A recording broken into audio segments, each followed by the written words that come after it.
So yun guys, dito muna tayo tatambay kasi dito sa puno na ito guys, may mga pagkain ng ibon dito guys. So ngayon dito tayo mag-hunting, dito tayo mag-standby muna, baka may dumapo na ibon dito guys.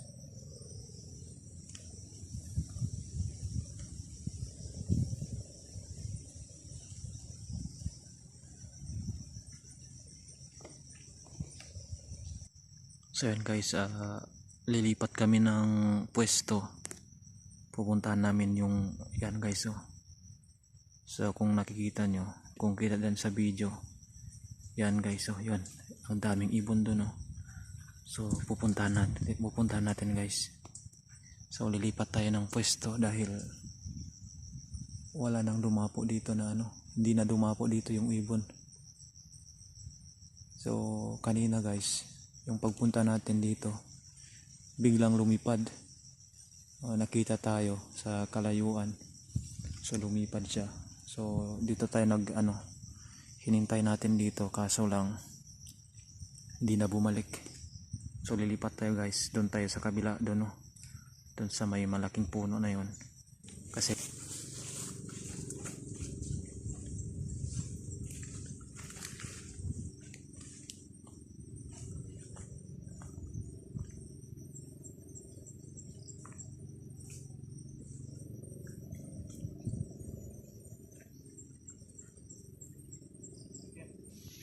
so yun guys, nandito na ako sa lokasyon kung saan yung nakita nyo kanina, yung malaking puno guys. So andyan na sa unahan ko.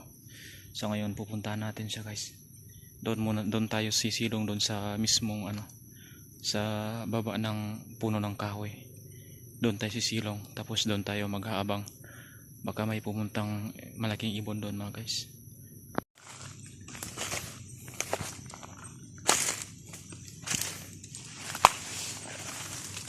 Yan guys, so yung nasa unahan, malapit na tayo.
So yan guys, dito muna tayo mag-aabang.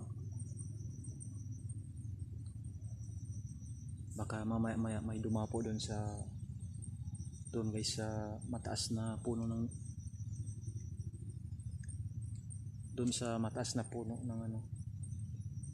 yan. So yan guys, dito muna tayo mag-aabang. Baka sakaling may dumapo na ibon dito sa malaking puno na ito. Yun guys, meron na.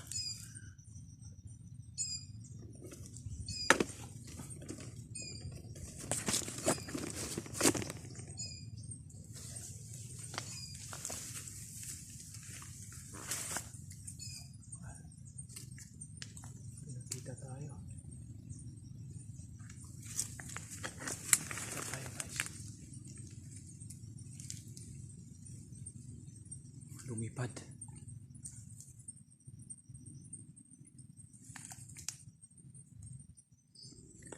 So ayun guys, uwi na tayo dahil mag-alas 5 na guys. So medyo madilim na dito sa loob ng gubat.